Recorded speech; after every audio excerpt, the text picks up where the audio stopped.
in our third contestant. Her name is Laura Hailstone.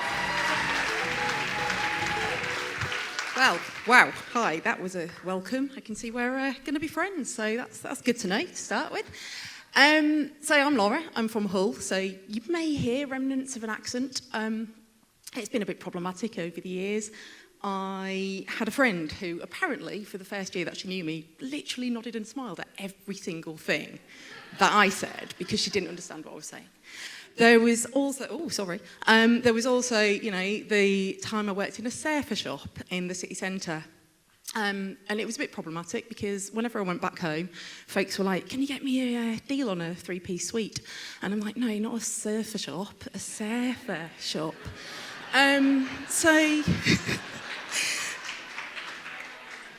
So anyway, Hull, it was the City of Culture 2017. Does anyone know who it was up against? Yeah. Sorry, yeah. But you know what?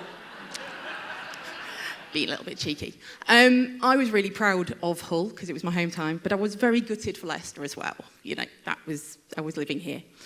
But Hull has this unique cultural history which can't be ignored, and I'll give you a few examples. It is home to England's smallest window. Which, you might be wondering how small. Well, it's for as long as I remember, it's housed a Spider-Man action figure behind it, so about that small. We've also got the Deep, which is an aquarium by the River Humber. It's the world's largest submarine. It's also the world's only submarine, probably because they made the name up when they built it. We like big things. We've got the Humber Bridge, which was, in 1981, the longest single-span bridge in the world. It's not anymore, but anyway. Moving swiftly on, we've got a veritable who's who of famous Hull residents. You've got actor and comedian Dame Maureen Lipman. You've got John Venn, the creator of the Venn diagram. Who knew? You've also got pioneering pilot Amy Johnson and artist and, well, Britain's most violent criminal, Charles Bronson. Anyway, Banksy saw potential in Hull and used one of our bridges as a bit of a canvas a few years ago. Unfortunately, he did it on a Friday, so by the time the council had opened back up on Monday, had a 3-hour meeting to discuss how they'll protect it. It had already been painted over. Which was surprising, because that sort of vandalism wasn't to be expected in a city that loves a bit of street art. There is one particular piece that there was a petition to keep it in the Humber Gallery. It's a stick painting of an upside-down dead bird that was painted onto a steel corrugated shed, and it has dead bod written underneath it. So, just to clarify, we destroy a Banksy, and yet, for some reason, we determine that putting a painting that some pissed-up bloke did in the 60s on a Saturday afternoon when he was bored is worth putting in a gallery. Not really sure why you're laughing, though, because that's the weird shit that got us the City of Culture.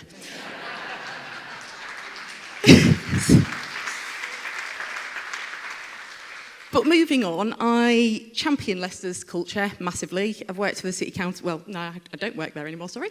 I did work for the City Council for the festivals team for 10 years. In that time, I supported the organisation of some amazing events, worked with arts and organisation cultures, and did a lot of dressing up. There was one time, the Riverside Festival, the day before, we had a meeting in the office to decide who was going to be the Tigers mascot. Hi. So that was because I was the tallest person. Worst thing ever. Don't put the tallest person in a mascot costume. Anyway, if you've not seen it, it's a massive fucking tiger. So there I am, dressed up in this costume, hottest day of the year, June, midday, off to go and help in the Riverside Festival opening parade. And, well, I think the vision was Disneyland magic. In reality, it was me in a tiger costume, 3 worryingly bendy gymnasts, a couple of people in flower costumes, a chap on a unicycle, and someone with a drum. It was Bede Park, there's always someone with a drum. So anyway, off we go, you know, swaggering away in my big tiger costume. And about 100 yards down the road, there's this massive kerfuffle, and I just hear, "Stop!" I'm like, what, why, what? And we have to stop, and I'm being told that we need to go back and start again because we went too early. So at this point, I am literally melting. There is sweat dripping down my back. I've got, my feet are in pools of water. It is horrendous. So in the midst of a panic attack and crying, I just stomp my way back through, in this tiger costume, to the green room on the park.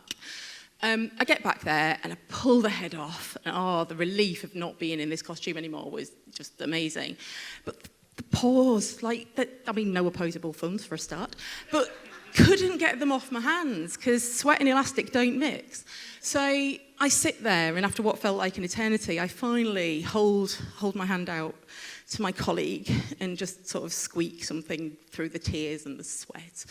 And she comes over and she gets scissors and cuts them off. And it's at this point that I realise that actually I am sat in the lost child tent. And there is a small, very traumatised child that has just watched a tiger become headless and have its paws maimed. Thank you very much. You've been wonderful. Laura Hill!